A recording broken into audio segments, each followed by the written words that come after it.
សេចក្តីថ្លែងការណ៍របស់អ្នកនាំពាក្យក្រសួងការបរទេសនិងសហប្រតិបត្តិការអន្តរជាតិឆ្លើយតបទៅនឹងការលើកឡើងការពីពេលថ្មីនេះរបស់លោកឧបនាយករដ្ឋមន្ត្រីស៊ីហាសាក់ភួងកេតកែវរដ្ឋមន្ត្រីការបរទេសថៃតាក់ទងនឹងការចរចាជាប់គាំងលើបញ្ហាព្រំដែនគោកកម្ពុជាថៃអ្នកនាំពាក្យក្រសួងការបរទេសនិងសហប្រតិបត្តិការអន្តរជាតិកម្ពុជាសូមធ្វើសេចក្តីថ្លែងការណ៍ដូចខាងក្រោមលោកឧបនាយករដ្ឋមន្ត្រីនិងជារដ្ឋមន្ត្រីក្រសួងការបរទេសថៃបានអះអាងនៅទីក្រុងប៉េកាំងក្នុងសប្តាហ៍នេះថាការដែលកម្ពុជាសម្រេចចិត្តដំណើរការយន្តការផ្សះផ្សាដោយបង្ខំក្រោមអនុសញ្ញាអង្គការសហប្រជាជាតិស្តីពីនីតិសមុទ្រ UNCLOS បានបិទទ្វារចំពោះការចរចាលើព្រំដែនគោកនេះមិនមែនជាការពិតទាល់តែសោះព្រំដែនសមុទ្រនិងព្រំដែនគោកត្រូវបានគ្រប់គ្រងដោយក្របខ័ណ្ឌច្បាប់ផ្សេងគ្នានិងយន្តការទ្វេភាគីផ្សេងគ្នាកម្ពុជាជ្រើសរើសផ្លូវដោះស្រាយតាម UNCLOS គឺពាក់ព័ន្ធនឹងបញ្ហាព្រំដែនសមុទ្រតែមួយគត់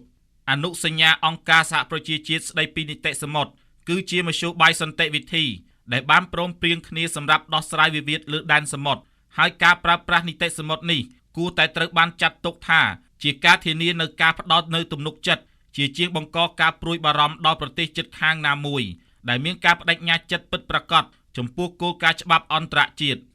ជំរើសផ្លូវដោះស្រាយតាមនីតិសមុទ្រមិនអាចចាត់ទុកជាមូលដ្ឋានសមស្របនោះទេសម្រាប់ផ្អាកការងារដែលមិនតាក់ទងគ្នាសោះលើការកំណត់ខណ្ឌសីមាព្រំដែនគោកតាមរយៈគណៈកម្មការចម្រុះខណ្ឌសីមាព្រំដែនគោកដែលបានព្រមព្រៀងគ្នារួចហើយតាមអនុសារណៈនៃការយោគយល់គ្នាចុះថ្ងៃទី14ខែមិថុនាឆ្នាំ2000និងបានបញ្ជាក់ជាថ្មីនៅក្នុងបទឈប់បាញ់នៅថ្ងៃទី27ខែធ្នូឆ្នាំ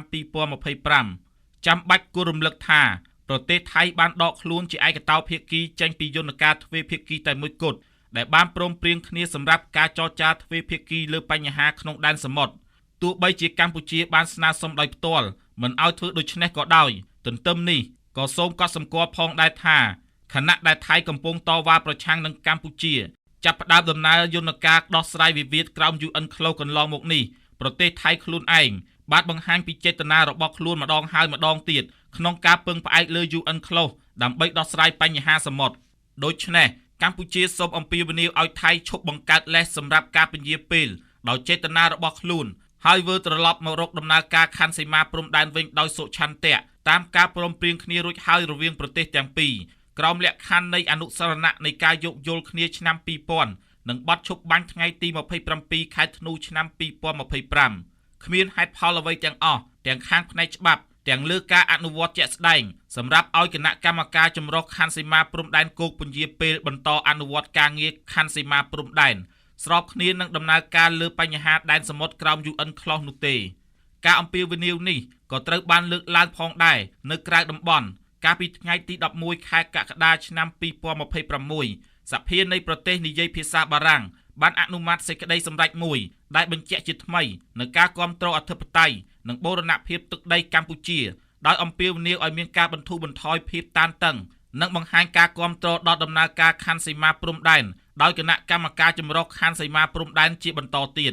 សហគមន៍អន្តរជាតិរំពឹងថាប្រទេសថៃនឹងគោរពសារក្រមឆ្នាំ1962និងឆ្នាំ2013របស់តុលាការយុត្តិធម៌អន្តរជាតិ ICJ ស្តីពីប្រាសាទព្រះវិហារនិងការកំណត់ព្រំដែនគោកស្របតាមអនុសញ្ញាឆ្នាំ1904និងសន្ធិសញ្ញាឆ្នាំ1907ដោយដែលភាគីទាំងពីរបានបញ្ជាក់ការទទួលស្គាល់តាមអនុសារណៈយោគយល់គ្នាឆ្នាំ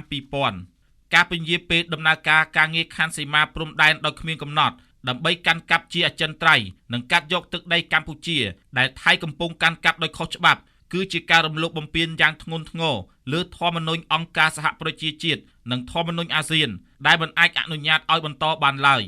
ថ្ងៃច័ន្ទ6កើតខែទុតិយាសាទឆ្នាំមមីអត្តស័កពុទ្ធសករាជ2570រាជធានីភ្នំពេញថ្ងៃទី20ខែកក្កដាឆ្នាំ2026